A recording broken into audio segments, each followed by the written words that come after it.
so that we don't suffer again. Right. I mean, it's a sad reality. You talk of the promises that were made, but nothing has been done in relation to that. But there's also something that you raised, and perhaps Dr. Kisia, you could respond to that. Yeah, I had even forgotten these funds, Kenyans for Kenyans. Yeah, Kenya. Yeah, these are the things I was saying. How is this man accounted? Exactly, accountability. How do we make sure that even the relief food that is being sent is actually absolutely? Yeah. So let's talk about Kenyans for Kenyans, which was a very transparent, operations. Kenyans for Kenyans raised 700 million in cash. The 700 million was used. 350 million was used in relief food. Half of that relief food. That was the immediate life-saving activities, where relief food went to schools, it went to older people, it went to, and that was not just in Turkana, that was in many parts of the country where the drought for 2011 was the worst in 60 years. And it was not just the people of Turkana, it was in Marsabit, it was in Moyale, it was in Wajir, it was in all those places. The remaining 350 was used for long-term irrigation projects. There is an irrigation project in Kaikor that was launched. In this particular food crisis situation, we are not responding in Kaikor. One of the reasons we are not responding, as a matter of fact, people in Kaikor are selling food in these areas. Yeah, and you can go there today and find out. In Moyale, in the other project that we did there in Walda, there is plenty of food. They're even selling food. We have now in Chesemiriong Dam, one of the biggest dams in Baringo, that was also built with these resources. 350 million of that. The auditing for that was done by Deloitte and Touche. Those audits are there for everybody to peruse. So there's nothing. What we need to say is this: that's a drop in the ocean compared with the magnitude of the problem. Turkana County is the size of the whole of Coast Province, approximately. Turkana County is 77,000 kilometers square. Coast is 79,000, the whole of Coast Province. So if you compare Kenyans for Kenyans with how much the government spent at that time, it was close to 10 times that amount. So the budgetary allocations for government is huge. I think what we should be asking a lot more is more for accountability for our own taxpayers' money. Because Kenyans for Kenyans was just a drop in the ocean when you compared with the problem and when you compared with the monies that were available for the government. Kenya Red Cross has 24 such projects. As I just mentioned, 3 of them. They have 24 such projects. The only problem is this: these projects are another one. They are not linked to create scalability. What is happening in Kaikor should happen in most of Turkana. I think the other thing is this: for Kenyans, we seem to have some short memory, where every time we respond, we think we don't have to continue in order to link this response to development. We forget that, the development work, just because you have responded and you have fed someone today, it's like taking a child to standard 1 and just saying, okay, fine, now you should be able to look for a job. So it's not going to happen that way. We need to have a plan for long-term development which links emergency humanitarian work with the development work of Turkana. Continuous investment. When you say we is all the stakeholders, including the government, including you, the taxpayer, who should hold the government accountable, who should hold the NGOs accountable. It's not a problem that is going to be for Turkana members of parliament. It's not going to be just a problem. It's because we are part of the solution. We hold people accountable, and we should push for these solutions. This is what I want to correct, even in the presence of Dr. It is true, we might have audited these funds, but this is what we are challenging as leaders. Out of these funds, Red Cross, World Vision, we have realized 80% of these funds go to administration. Not true. Buying vehicles, I'm telling the truth. No, but they're audited. Buying vehicles, whatever. And this money was not meant for that. The Kenyans This for money Kenyans was actually for emergency. But this is misleading. Yeah? The Kenyans for Kenyans, there was no one vehicle bought, not one single one. I am referring, okay, I'm not saying, but how much? You The have not told us audits out of the audit, how much went to administration? That's what we are asking. The audits, I for Kenya Red Cross, the administration is only 10%. I want to cite a scenario where, out of this fund, that was World Vision, I remember, it was World Vision. Out of this fund, almost 50 vehicles were bought. You see vehicles running this way in the villages there.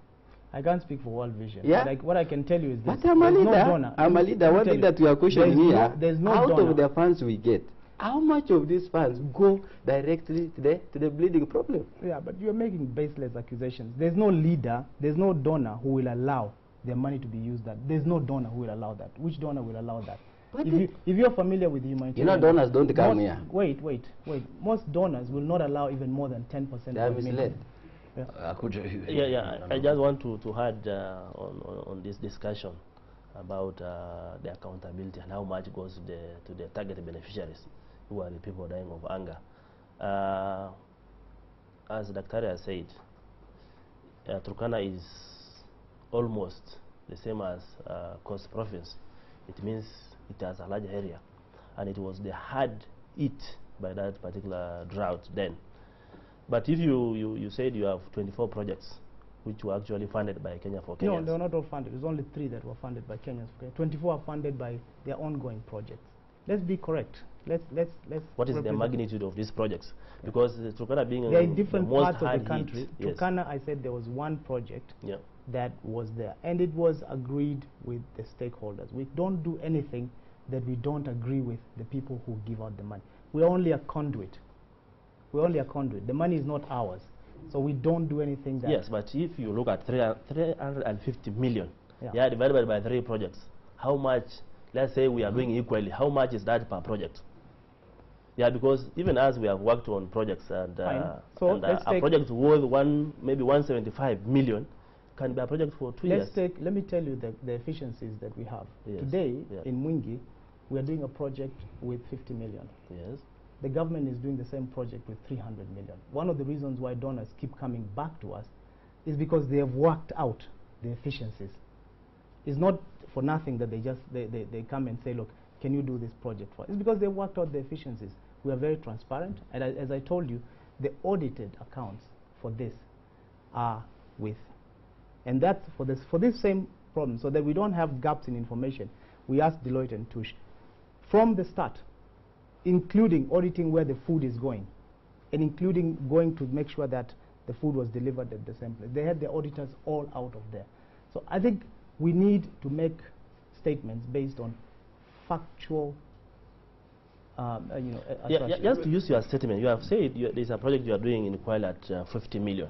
At Mwingi, which the government is doing at 300 million. There's another given 175 million near government. Assuming that you divided the 350 million divided by 3 projects, that is 1-something million. Then you should have done 2 or 3 in Turkana County, in the sense that Turkana was hard hit during that time, and you are trying to link relief and development.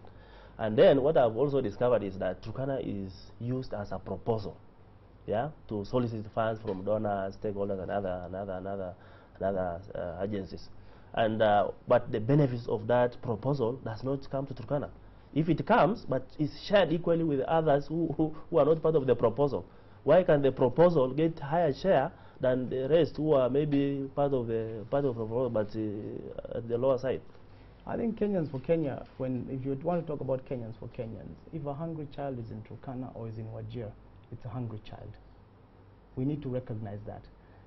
The point that I think you're missing is that you're making accusations. The point you're missing is a bigger picture, and this is almost equivalent to, seeing the big picture of maybe... It's not accusation. We are saying, let us use the little funds we get. Even that little funds. That's exactly what we are questioning. But my statement is this. My big statement is this. The small funds that is available, we need to think very differently. Beyond relief. We need to think way differently. This problem is not going to be solved by a silver bullet. We need to think very differently, and we need to think long term. Huge budgetary allocations, We need to think development. And if you don't do that, my friend, 10 years from now, we'll be here talking the same thing and making accusations. We need to think, how can we develop? Because the problem of Turkana, you have been there, I've been there, isn't it? The infrastructural poverty problem. That Arrow story, that little girl, that Turkana girl, how many years ago was this? That's a grown-up woman now. Six, almost 10 years. Yeah, she's now grown up. And you know, Muteki, that time she was a little child who was published all over the world. And we are saying that the money never got to the people. It's just like you say, there was no long term. The nation is not a developing company that comes to develop Turkana. They were responding to a problem, and they gave the example of that child. Because I remember I was in charge of that reportage. They responded to that, and the money was given. If you are saying it was told, it's a different story. The long-term problem was not sorted out by nation, because that's not their business. I think this is something I want actually also to correct. We might also have good intentions. Yeah, we might even provide these funds.